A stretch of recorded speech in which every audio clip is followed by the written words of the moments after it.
So Ed thinks he's cool, I guess, because he's always chasing. No, Ed has no delusions that he's cool. No. So Ed is always chasing these exciting cars that are stuck in some sort of government purgatory, like the El Chapo McLaren and cars that are in Canada that have, went to China in pieces, and who knows where the title is. Well, I've got my own story of that, although it's a little bit less exciting in terms of the car itself.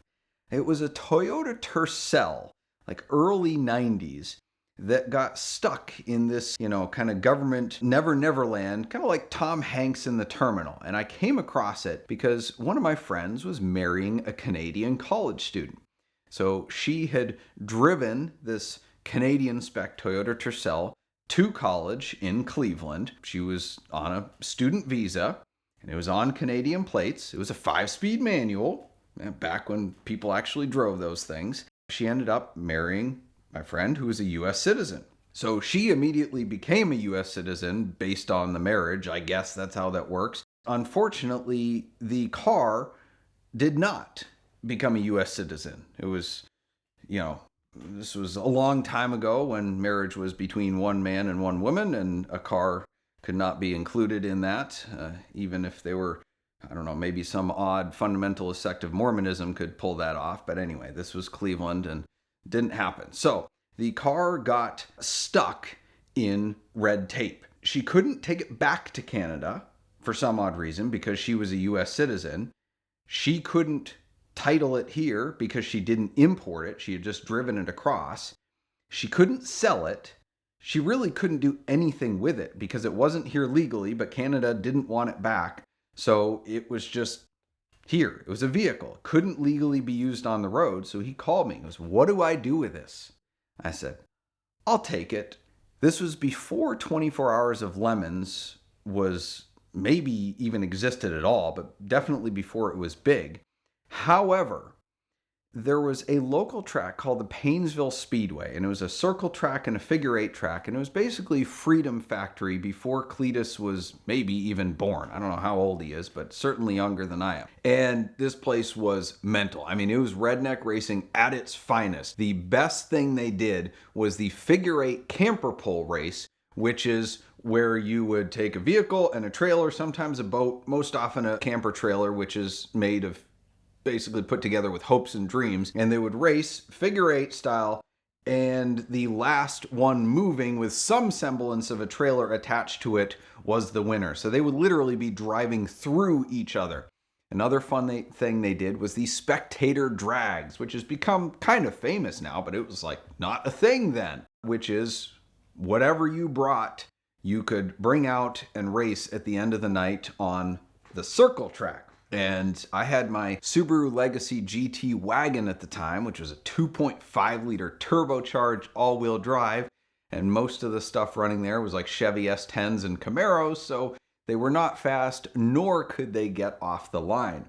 So one night I took my Legacy GT out to the spectator drags, and I absolutely dominated. And let me tell you what, these Northeast Ohio red-blooded, flag-waving, Corvette-loving people did not know what hit them. The announcer was beside himself with this family wagon. He kept calling it the family wagon, and at one point he said, "What's in that thing, a Hemi?"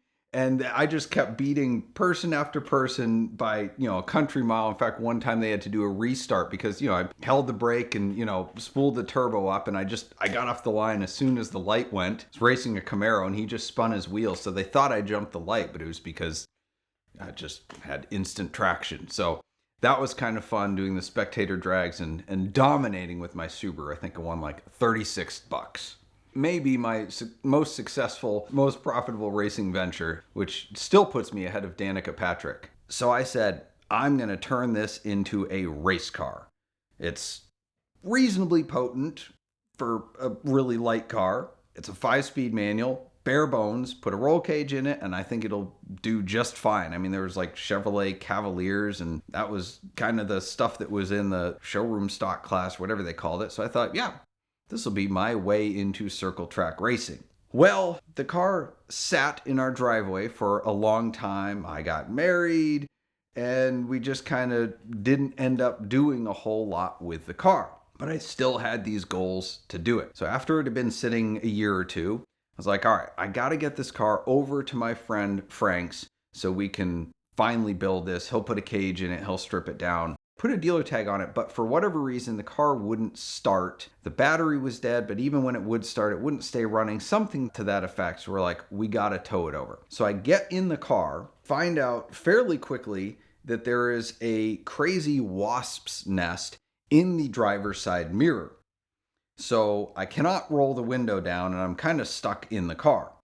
And we hook up the tow rope to my friend Frank's pickup truck to take it the 2 or 3 miles over to his house. The tow rope was about 3 feet long. I don't think I'm exaggerating.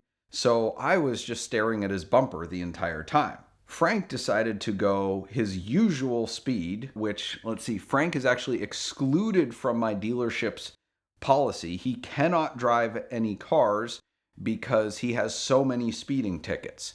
So this is the guy that is driving the pickup truck to which the rope is attached from the Toyota Tercel, and the rope is only 3 feet long. So we're going 50 plus miles an hour down this 2-lane road, and I am literally just riding the brake, watching his bumper because I am 2 feet off, and if he brakes at all, I am going to be one with his rear bumper. So it was an incredibly exciting tow ride over to his house, probably a good preparation for running a circle track racing at Paynesville Speedway.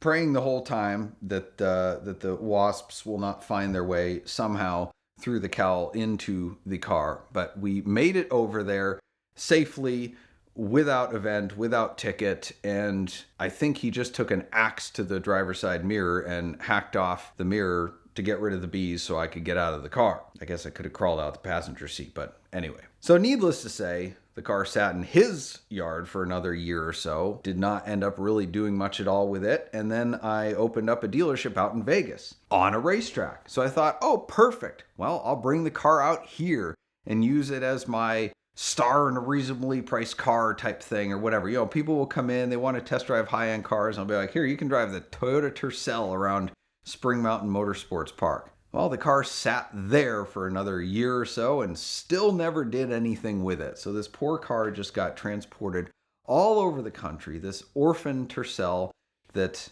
I loved so much but really never did anything with. When my whole business there and everything else in my life went on its belly, well, I was not really concerned about what I was going to do with a contraband Toyota Tercel that I couldn't drive on the road and maybe might not even start anymore. It was at Spring Mountain Motorsports for another year or so. Nothing happened to it. And then my business went poof there. So I had to move everything, and I didn't particularly want to bring the car back to Ohio again. So I was actually renting a little office in my friend's performance and race shop where he builds Porsches. So I put it in their back lot thinking, okay, well now it's at a race shop. It'll get built for real this time. And another 6 months or a year and it just rotted in the back of their shop. In fact, at one point somebody hopped the fence in the back and was breaking into different cars trying to steal stuff out of them.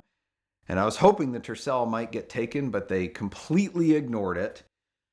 No surprise. So I finally made my way back to Ohio and stuck them with the contraband Toyota Tercel. I think I told them it was a gift, but if it was anything like the gift that it was to me, then, well, they still have it and it's still moving around somewhere. Neglected, orphaned, unloved contraband. This month of VINwiki content is brought to you by Premier Financial Services, and they are the perfect partner in your journey to own your dream car because their Simple Lease is the most powerful tool in the world of exotic car financing. You'll get all the benefits of a leasing structure like lower payments and better tax treatment, along with everything we love about a normal exotic car loan where you can trade in and out at any time, always know where you stand thanks to their amortization table, and accumulate equity for whenever you're finished and ready for the next car. And Premier is great because they're wholly owned and backed by First Financial Bank, which means they have more buying power than any other exotic car bank or collector car bank in the United States, and their customer service is unmatched. Also, rates are lower than they have been in a very, very long time, so it's never been a better time to reach out to Premier, talk to their representatives, learn what you can pre-qualify for, and let them help you own the car of your dreams with Premier Financial Services.